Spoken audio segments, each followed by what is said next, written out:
Mr. McGurk, how are you? Good to see you. I will never forget our coordination, cooperation, and your unique contribution to defeat ISIS and to solve other national security problems of U.S. You deserve medal. Well, it's always an honor to speak with you, and I wish I was there in person, but I hope to see you again in person soon, and hopefully at this conference in person next year. Absolutely. Thank you very much. So I would like to begin by asking you, what is the updated policy of United States vis-a-vis Israel, and especially we do have a growing concern about the growing threat of Iran, and in two arenas, the nuclear and the regional one, including the armed UAVs, missiles, rockets. So what is the update? Thank you. Well, I think I'll back up a little bit and just talk about our overall approach to the Middle East region fundamentally. I think after the last more than 20 years since 9/11, I've stood to my fourth administration now. I think we have seen the United States really pursue maximalist objectives throughout this region for 20 years. I was here in the Bush administration. Our policy was regional transformation, democratization. I think throughout the Obama administration, we had some differing policies from year to year, but ultimately out of the Arab Spring, really maximalist objectives. We had a regime change policy in Syria. The Trump administration in particular, I think, while President Trump said he wanted to get out of the Middle East, they set real maximalist objectives, particularly in Iran, which is a regime change policy in Iran. And I can go on about a number of the lessons learned throughout that period. What we're trying to do here is really focus on core objectives and getting back to basics, really back to the basics of sound policy, sound statecraft, alignment of ends and means, support for partners, setting realistic objectives and then pursuing those aggressively. Being ambitious about the power of America's influence and diplomacy, while also being realistic about limits. But fundamentally, when you talk about back to basics, it is support for our friends in Israel and for Israel's national security. I think you've seen that throughout the first 10 months of the Biden administration. We are fully committed to Israel's national security, Israel's defense. We're fully committed to replenishing your Iron Dome systems. Obviously, we worked very closely throughout the region over the 11 days of the Gaza conflict back in March. So that is something I think you will see continue. And of course, Israel is now a central element of CENTCOM, something that was finalized earlier this year. And I think that just helps the overall intercoordination between our militaries, but also diplomatically. Our UN ambassador is in Israel this week. Our deputy Treasury Secretary is in Israel this week. I'll be in Israel next month. We have constant communications at the highest levels. Jake Sullivan spoke with his counterpart, Eyal Hulata, just yesterday. I'll be at the Manama Dialogues over the weekend with Secretary Austin. Of course, we'll have meetings with Secretary Gantz and others. So it is constant coordination, communication about issues throughout the region. Of course, that brings us to Iran. I think nobody here in the Biden administration has any illusions about Iran. Iran is not a friend. They are an adversary. We also recognize that we want to approach where possible, pursue avenues for de-escalation. There's a lot of dialogue going on in the region. We fully support that. But of course, de-escalation only works if you also have a deterrent capacity. So we're very committed to ensuring that all of our partners in the Middle East, particularly in the Gulf, have the abilities to protect and defend themselves as they pursue avenues of de-escalation. We are focused first and foremost on Iran's nuclear program because since the United States left Iran, the JCPOA, we have seen Iran's nuclear program really just grow in leaps and bounds and is now approaching truly alarming levels in terms of advanced centrifuges, stockpiles of 60%, 20% enriched uranium. And we are now about to begin another round of negotiations in Vienna at the end of the month, and we'll have to see how that goes. But as President Biden has said, we are prepared to pursue other options if diplomacy fails. But as of right now, we still remain very committed to the diplomatic course. And to that regard, we have not lifted any sanctions. We have not reduced any pressure. So we continue to pursue a dual approach of diplomacy and pressure. And we're hopeful that this can lead to an outcome together with our partners in the E3 and also with China and Russia. President Biden just spoke with Xi Jinping earlier this week, and Iran was a central agenda item between those two leaders. I would like to ask you, if Iran continues to enhance the threat against Israel in the whole area, even vis-a-vis Saudi Arabia, and if the talks in Vienna fail, can we trust other options, real options? Because the image of Iran, it seems that maybe they are convinced that there is no real threat to them. So what is the policy? What you can share with us about the policy and the Israeli priorities vis-a-vis the unique need to prevent nuclear Iran and the regional threat towards Israel based on missiles, armed UAVs, rockets, and so on?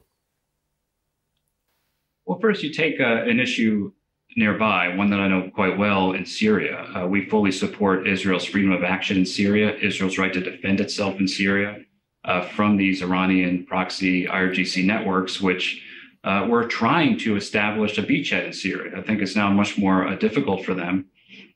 We just saw, which was reported in the media over the last week, the IRGC leader in Syria was basically removed from the country. We think that's an encouraging sign, actually. So we support Israel's right to defend itself, as I mentioned earlier. That's fundamental to our policy. We support Israel's freedom of action, particularly in Syria and near Israel's borders. That's something that we are fully committed to. Looking out more broadly, I think the UAV threat is a new threat in the region.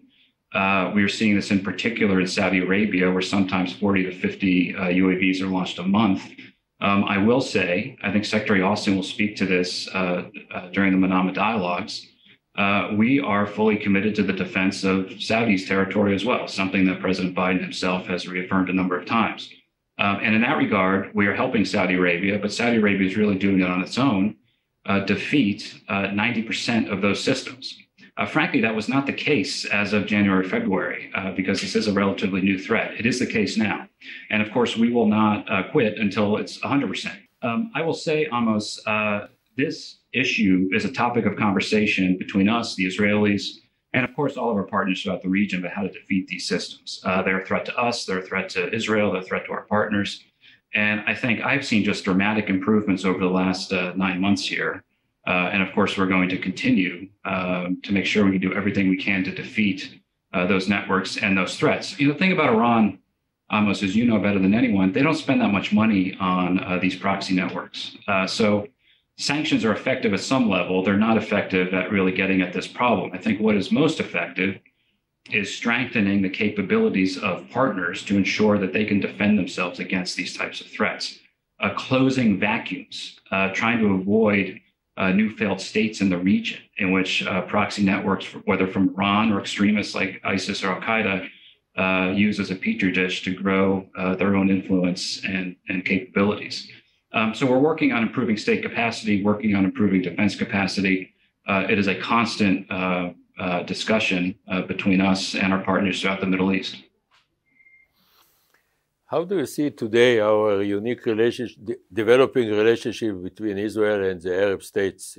It looks something historic, and U.S. contribution is very important. What is your view based on your experience?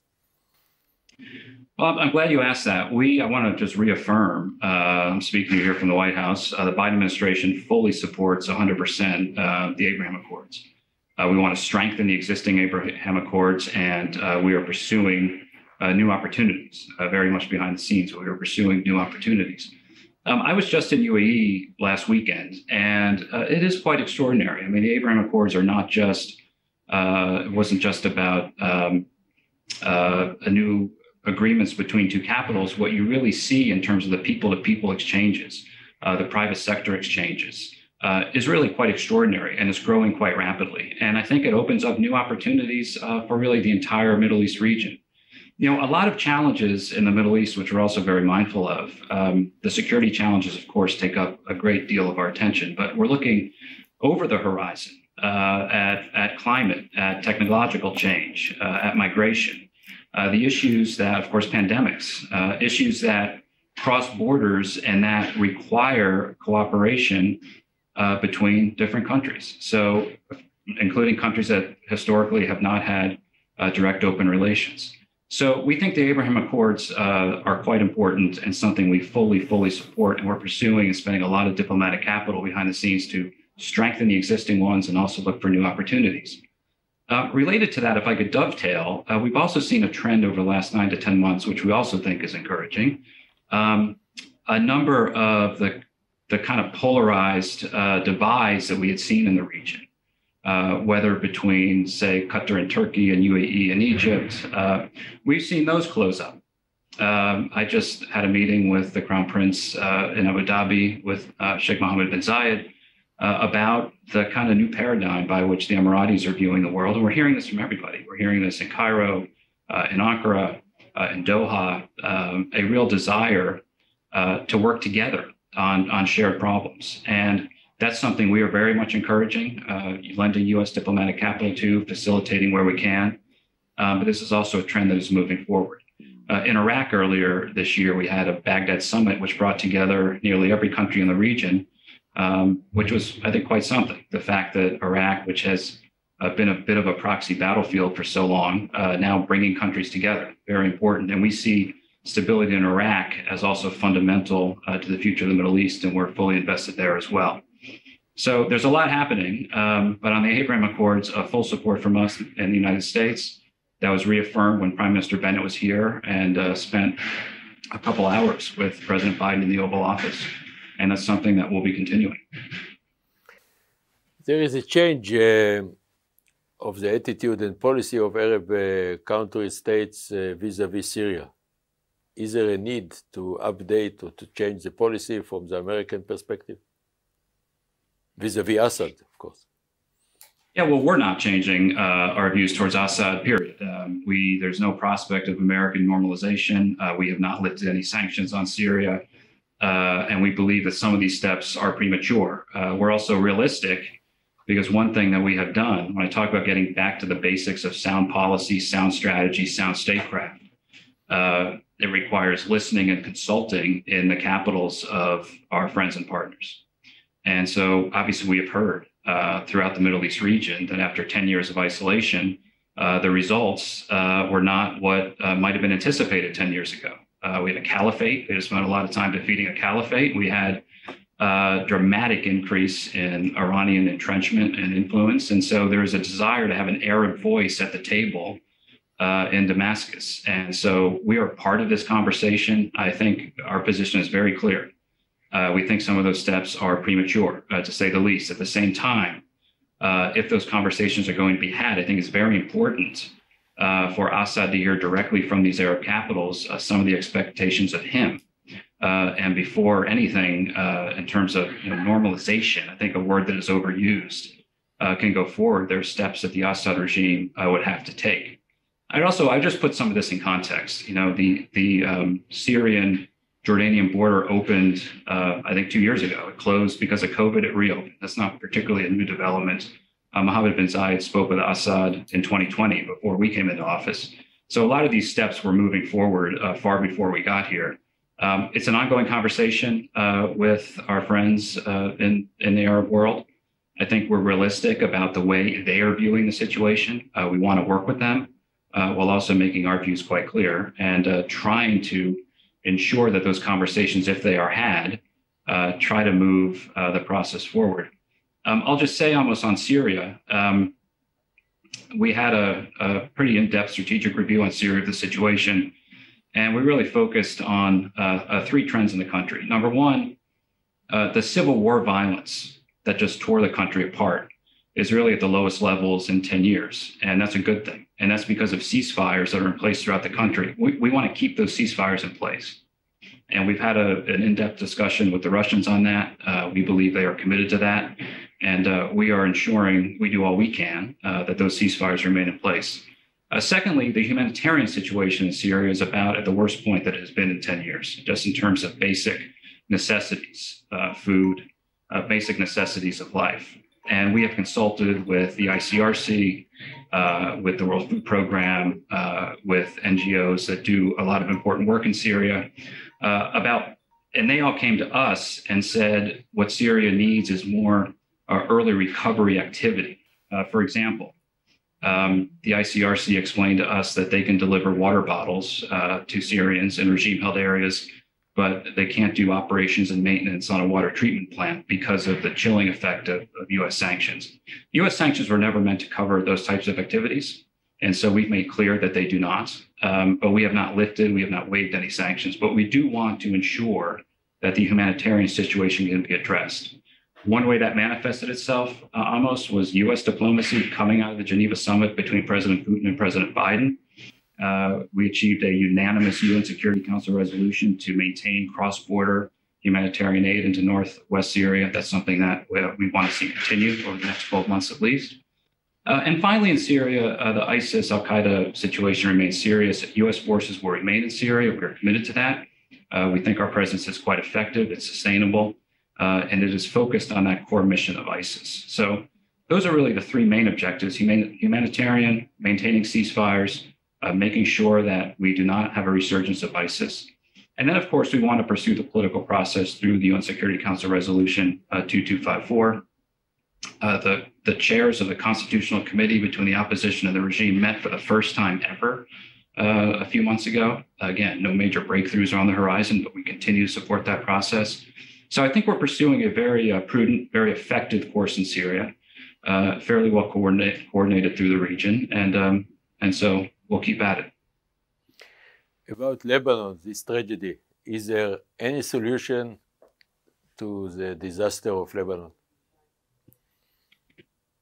Well, I tell my team, if we have one objective, I don't want to make light of it, but no more failed states in the Middle East.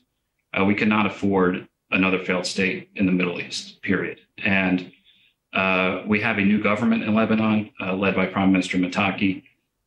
We recognize that the Lebanese leadership needs to step up to this challenge. And that is the conversation we're having with them. Tori Nuland, our Undersecretary for Political Affairs, was in Beirut about a month ago having this very direct conversation with Makati. They're engaged now with the IMF about pursuing the reforms that everybody knows that Lebanon has to take. And if they do not take those reforms, I think the future is quite dark. So this is really on the leadership of the Lebanese elites. We have used our sanctions power, particularly to go after individuals who are just interwoven with corruption throughout society there. And so we will use a combination of carrots and sticks, the carrots being if the new Lebanese government can pursue the reforms that even they recognize are needed. I think the IMF, other international financial institutions, the United States, and the international community are fully prepared to help. But we're not going to put good money after bad without these fundamental reforms. So we're continuing to pursue it quite aggressively, and it is a matter of deep concern. I just want to assure you that it is of the uppermost priority for us to make sure that we try to set a floor in what has been a rapidly deteriorating situation. I think it's positive we have a new government now, but they need to get on with the reforms that everybody recognizes, including them, need to be pursued. And the last question, unfortunately, can you share with us some recommendations how to enhance mutually our relationship and strategic cooperation? Because from Israeli perspective, United States of America is major pillar of our national security without any alternative to it. Well, I think in terms of enhancements, look, there's a lot we're already doing. I think our relationship is undergirded by a significant memorandum of understanding and investment in your defense capabilities. We're fully committed to Israel's qualitative military edge. Having Israel as a part of CENTCOM, I think, just further enhances our ability to coordinate and train militarily. Our political cooperation, I think, is extremely close. We felt that in the Oval Office, again, with Prime Minister Bennett and President Biden. And I think what's most important here is that President Biden, if you ever hear him or see him talk about Israel, this is something that is just deep in ingrained in his soul. It is in his heart. He always says to us and to others that if Israel did not exist, we would have to invent it. And So this is something fundamental to the Biden administration. I feel very good about the Israel-U.S. relationship and where it can go from here. I'll just leave it on a question you asked me before, the Abraham Accords. Again, we are looking for ways to expand those. It's going to take some time, but there are potentially some big developments here over the horizon. Mr. McGurk, thank you very much. I really appreciate it. It's very important and very valuable. Thank you very much and good to see you. Well, General, it's an honor, and I look forward to seeing you in person again very soon. Absolutely. Thank you very much and see you soon. Bye-bye. Thank you.